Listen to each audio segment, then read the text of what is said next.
معین گناہ ہے تو اس معین گناہ کی توبہ اس وقت تک کرتے رہنا ہے، اس وقت تک کرتے رہنا ہے کہ دل گواہی دینے لگے کہ اللہ نے توبہ قبول کر لی ہوگی، یا بھول جائے آدمی اس معین گناہ کو بھول جائے تو بس اب معین گناہ کو یاد کر کے اس کی توبہ نہیں کرنی۔ میں مثال دوں، ایک آدمی بچپن میں کوئی گناہ اس نے کیا ہے، بہت برا گناہ،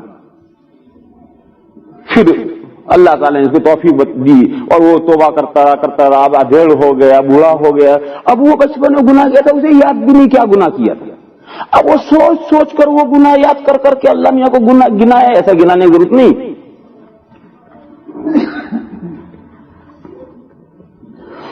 پھر یہ تو توبہ کی حقیقت میں نے بتائی۔ پھر ایک بات یاد رکھنے کی یہاں یہ ہے کہ کھیتی کرتے ہیں تو پہلے زمین ہموار کرنی پڑتی ہے، ہل چلانا پڑتا ہے، تب اس میں بیج پڑتا ہے، روکتا ہے، اور سخت بنجر کھیت میں ہل چلائے بغیر بیج بکھیر دو گے تو بیج بیکار جائے گا، اگے گا نہیں۔ تو توبہ کرنے کے لیے بھی زمین ہموار کرنی پڑتی ہے، وہ توبہ کی حقیقت میں داخل نہیں۔ توبہ کی حقیقت تو وہی 3 چیزیں تھی جو میں نے بتائی تھی، لیکن توبہ کرنے کے لیے پہلے زمین ہموار کرنی پڑتی ہے، اور زمین ہموار کر کے پھر توبہ کرو تو انشاءاللہ جلدی توبہ قبول ہوگی۔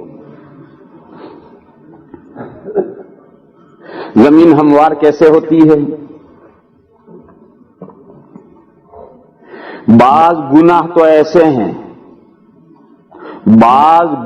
تو ایسے ہیں کہ ان کی زمین ہموار ہوتی ہے خیرات کرنے سے۔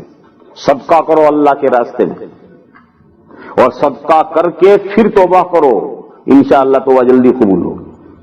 اور اس کے بغیر بھی ہو سکتی ہے، لیکن امید کم رکھنی چاہیے۔ مثال دوں میں، حدیث شریف میں ترمذی شریف میں حدیث ہے، حدیث شریف میں یہ مضمون آیا ہے کہ ایک آدمی سے غلطی ہو گئی اور اس نے اپنی بیوی سے منتھلی پیریڈ میں صحبت کر لی، اسے غلطی ہو جاتی۔ اور ہم لوگ جو ایک بیوی رکھتے ہیں ان کے لیے زیادہ مسئلہ ہے، پریشان کن مسئلہ ہے۔ 2 بیویاں ہوں تو ایک بیوی منتھلی پیریڈ میں ہے تو اپنی ضرورت اپنی دوسری بیوی کے پاس جا کے پوری کرے، اور ایک ہی بیوی ہو تو کیا کرے؟ یہ غلطی ہو جاتی ہے۔ اور پھر جب سے یہ ڈبل بیڈ آئے ہیں اس نے تو آفت اتار رکھی، یہ تو سارے فساد اور گناہوں کی جڑ ہے یہ ڈبل بیڈ۔ تو یہ غلطیاں بہت زیادہ ہوتی ہیں۔ تو حدیث شریف میں یہ ہے کہ اگر کسی نے حالت حیض میں بیوی سے صحبت کر لی تو 1 دینار صدقہ کرے۔ کب؟ جبکہ شروع دنوں میں اس نے صحبت کی ہو، حیض شروع ہوتا ہے تو شروع کے 3 دن لال خون آتا ہے، لال نہیں کالا، لال گہرا لال یعنی کالا سا خون، سیاہی کی طرف مائل خون آتا ہے اور بدبودار خون آتا ہے۔ اس زمانے میں اگر صحبت کر لیے تو 1 دینار صدقہ کرے، اور آدھا زمانہ گزرنے کے بعد پھر خون کم بھی ہو جاتا ہے، ہلکا بھی پڑ جاتا ہے، اس کا رنگ بھی لال ہو جاتا ہے، اب کالا سا نہیں رہتا اور بدبو بھی زیادہ نہیں رہتی اس میں، تو اس زمانے میں اگر صحبت کی ہے تو آدھا دینار صدقہ کرے۔ دینار کیا ہے؟ دینار حضور کے زمانے میں 2 سکے چلتے تھے، ایک گولڈ کا ایک سلور کا، تو جو گولڈ کا سکہ تھا وہ دینار کہلاتا تھا، اور سلور کا جو سکہ تھا وہ درہم کہلاتا تھا۔ اس زمانے میں جو سکہ چلتا تھا دینار کا، وہ دینار آج بھی کویت میں چلتا ہے۔ کویت میں جو نوٹ ہیں اس میں دینار کے نوٹ بھی ہیں، درہم کے نوٹ بھی ہیں، اور میں یہ سمجھتا ہوں، مجھے صحیح بھاؤ تو نہیں معلوم، تو آپ ہی حضرات کو جانتے ہوں گے، باقی جو کویت میں 1 دینار چلتا ہے وہ آپ کے $25 کے ایکول ہوگا۔ یہ مجھے ایک موٹا سا اندازہ کرتا ہوں، مجھے صحیح نہیں معلوم۔ آپ کے $25 کا 1 دینار کے بقدر ہے، $1 کی قیمت $25 ہے 1 دینار۔ تو اگر شروع زمانے میں اس نے بھی حیض کے زمانے میں بیوی سے صحبت کر دی تو 1 دینار صدقہ کرو، اور اگر آخری زمانے میں صحبت ہو گئی تو آدھا دینار صدقہ کرو۔ یہ صدقہ کیوں کروایا گیا ہے؟ یہ صدقہ کرو پھر توبہ کرو تو توبہ کو جلدی قبول ہوگی۔ یہ زمین توبہ کے لیے، زمین ہموار کرنے کے لیے یہ مسئلہ سمجھنا چاہیے، یہ مسئلہ سمجھ لینا چاہیے کہ اپنی بیوی سے بھی حالت حیض میں صحبت کرنا گناہ کبیرہ ہے، گناہ کبیرہ ہے۔ حالت حیض میں اپنی بیوی سے بھی صحبت کرنا گناہ کبیرہ ہے، اس لیے کہ قرآن کریم میں صریح آیت موجود ہے، اس میں منع کیا گیا ہے۔ لہذا یہ گناہ کبیرہ ہو جائے تو توبہ کرنی ہے اللہ سے، اور توبہ کرنے سے پہلے یہ صدقہ دو اور یہ صدقہ دے کر توبہ کرو۔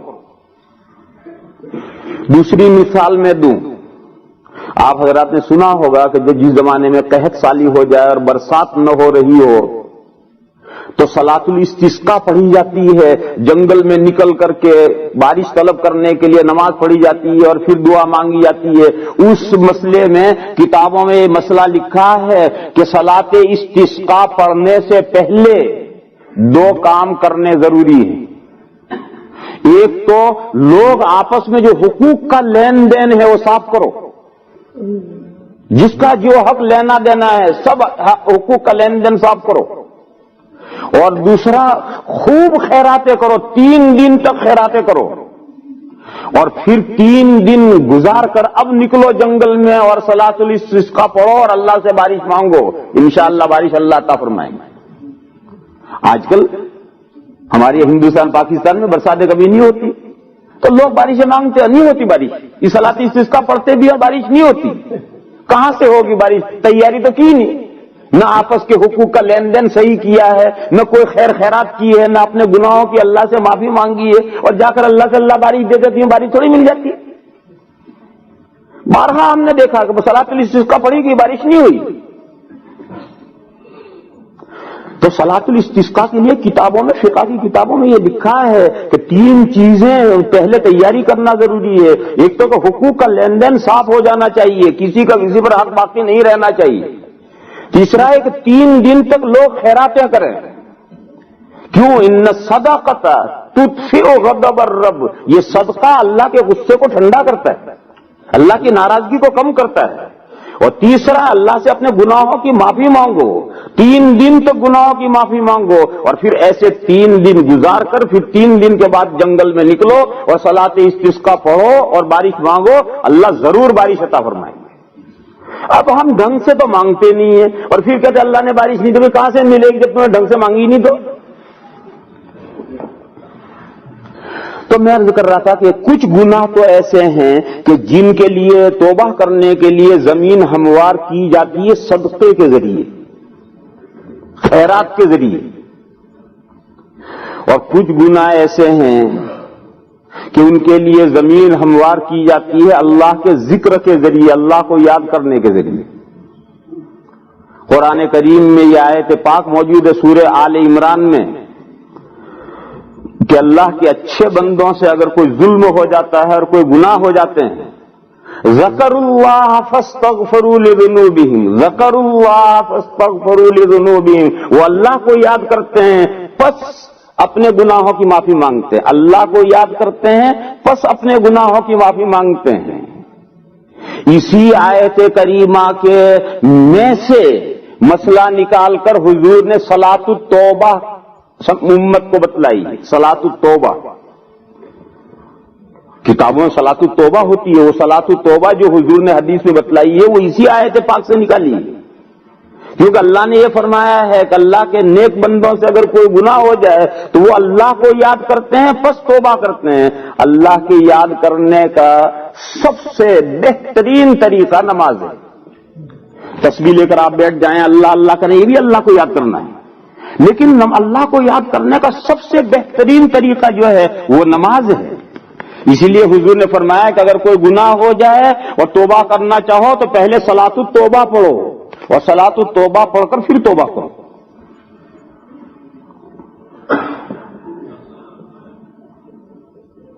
صلاۃ التوبہ آپ حضرات جانتے ہیں، وضو کرو، غسل کر لو تو واہ واہ، کپڑے بدل لو اپنے تو اور اچھا، نہا دھو کر پاک صاف ہو کر کے کم از کم 2 رکعتیں نفل کم از کم 2 رکعتیں، اور 4 پڑھ لو واہ واہ، 6 پڑھ لو اور اچھا، 8 پڑھ لو اور اچھا۔ لوگ اس غلط فہمی ہے کہ صلاۃ التوبہ 2 ہی رکعت ہے، 2 ہی، یہ لفظ غلط بڑھایا ہے. صلاۃ التوبہ کم از کم 2 رکعتیں ہیں، لیکن اگر کوئی 2 کے بجائے 4 پڑھ دے تو اور اچھی بات ہے، 6 پڑھ لے، 8 پڑھ لے، اور اچھی بات ہے. جتنا گڑ ڈالو گے اتنا میٹھا ہوگا، لیکن کم سے کم صلاۃ التوبہ 2 رکعت ہے. اور یہ 2 رکعت صلاۃ التوبہ پڑھ کر کے پھر اللہ کی بارگاہ میں توبہ کرنی ہے. تو یہ جو صلاۃ التوبہ ہے یہ مددگار بنتی ہے توبہ کی قبولیت.